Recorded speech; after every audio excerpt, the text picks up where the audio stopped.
Assalamualaikum warahmatullahi wabarakatuh. Jumpa lagi bersama saya Harif Hamid di channel Belantara Ilmu. Pada kesempatan ini saya akan menjelaskan tutorial atau panduan singkat mengenai bagaimana penggunaan dari Google Calendar untuk memudahkan pada kita melaporkan aktivitas-aktivitas bulanan kita atau kegiatan-kegiatan kita dalam bentuk laporan kinerja.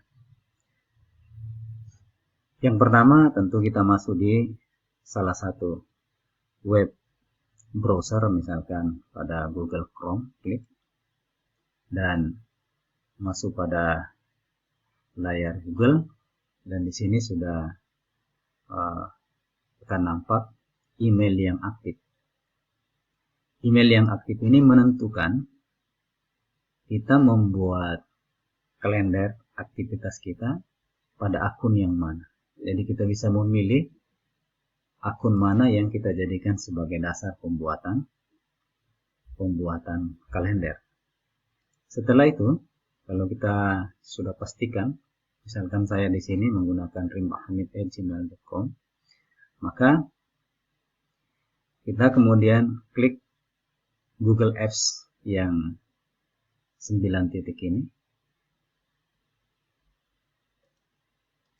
dan kita akan lihat bahwa dalam aplikasi-aplikasi bawaan Google ini terdapat Google Calendar. Lalu kita klik.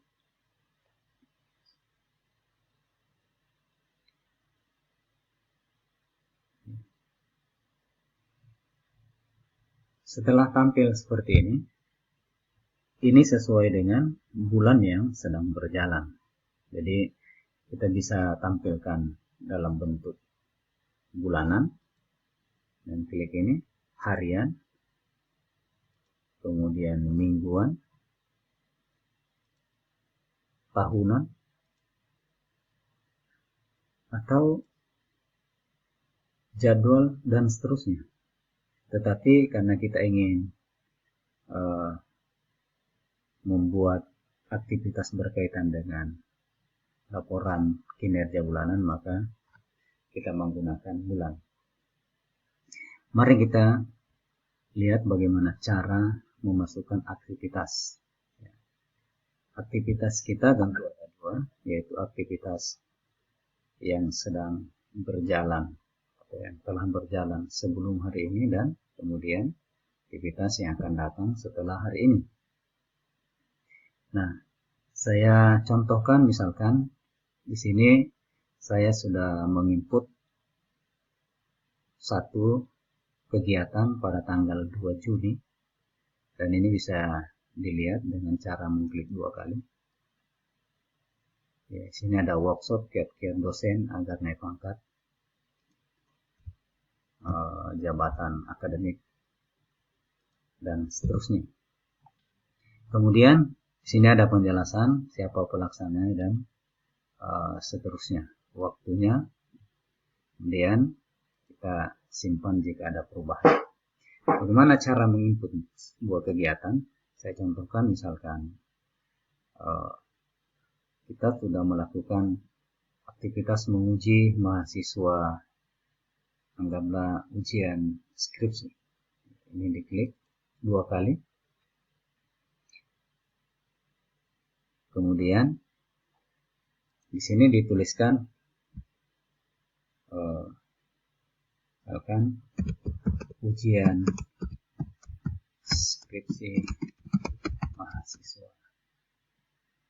Lalu ditambahkan waktunya, misalkan tanggal 3 Juni itu jam 9 sampai jam 10.30, 1,5 jam. Setelah itu yang perlu kita tambahkan adalah deskripsinya.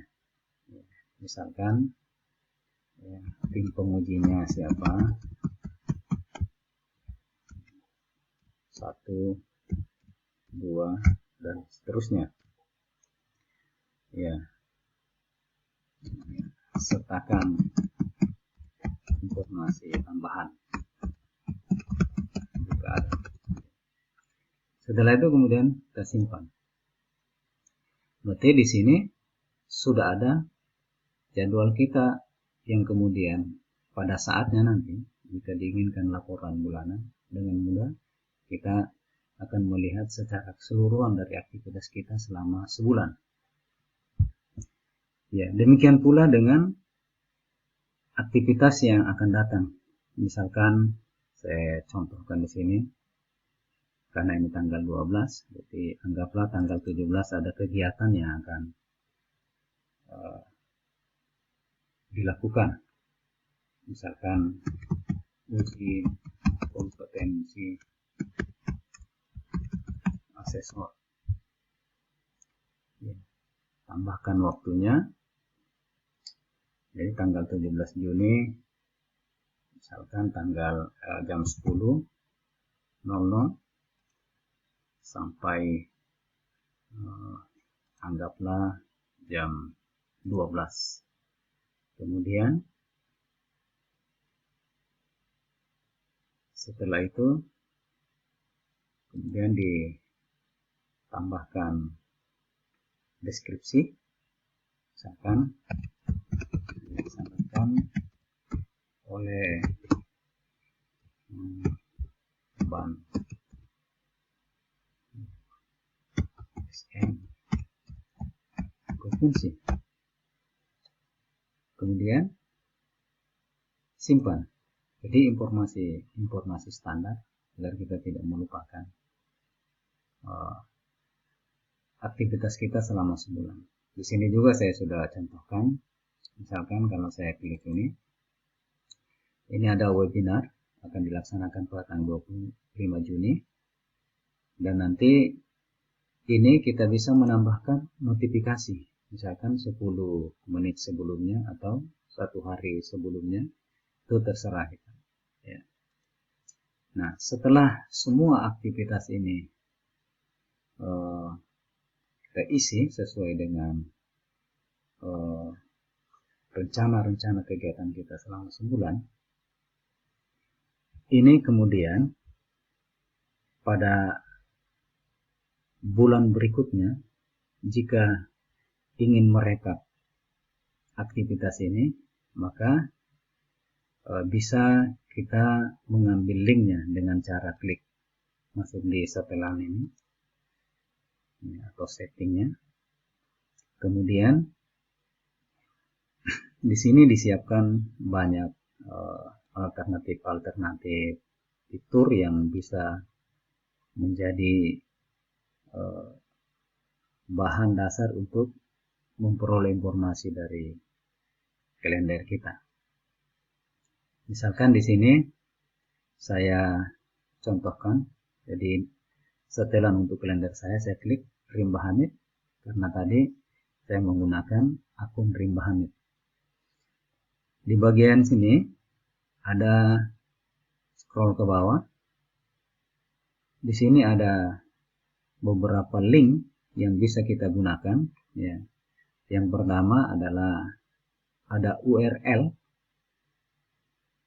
yang URL kalender ini, kemudian ada kode HTML yang bisa digunakan jika kita memiliki web dan kemudian ditampilkan di web kita. Tapi yang paling penting adalah URL ini. Kita klik, kemudian copy linknya. Setelah itu dipastekan atau di paste di laman yang lain. Kemudian kita akses, enter, dan akan tampak kegiatan-kegiatan kita. Ya, jadi hanya akan muncul semua kegiatan yang kita sudah input. Misalkan tanggal 2 saya klik, maka ini akan kelihatan deskripsi dari kegiatan kita. Tanggal 3, tanggal 7, tanggal 13, tanggal 17, tanggal 25. Ini kita bisa cetak. Jadi bisa dicetak print out, kemudian ikhtisarnya bisa kita peroleh sebagai bahan dasar untuk menginput sesuai dengan format laporan kinerja per bulan dari institusi kita. Pada dasarnya, selain bisa mencetak seperti itu, di setelan ini juga ada fitur ekspor impor. Ya, jadi kalau kita mengekspor, itu artinya boleh mendownload kalender yang kita punya, tapi nanti ekstensi filenya adalah ICS. ICS ini belum bisa kita baca dengan baik, kecuali sudah dikonversi menjadi CSV, dan dari CSV itu kemudian bisa dikonversi jadi file Excel. Tetapi saya kira ini mungkin agak merepotkan.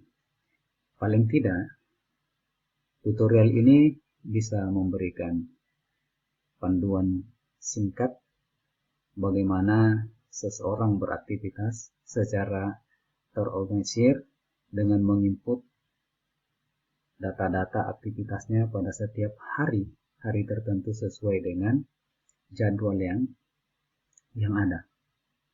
Dan tentu saja karena kita adalah pengguna handphone, tampilan di laptop ini sedikit berbeda dengan apa yang ada di handphone. Tapi kalau kita ingin menginput aktivitas-aktivitas kita melalui handphone, itu juga sama, dan kita bisa melihatnya pada tampilan yang ada di komputer kita. Menampilkan di komputer tentu lebih memudahkan kita akses ke file-file kita yang lain. Tetapi pada dasarnya menggunakan handphone sebagai dasar untuk menginput kegiatan itu tidak ada masalah. Saya kira inilah yang dapat saya sampaikan pada tutorial kali ini. Mudah-mudahan ada manfaatnya. Karena itu, apa yang disaksikan hari ini tidak sesulit apa yang kita bayangkan. Saya Rimba Hamid. Assalamualaikum warahmatullahi wabarakatuh.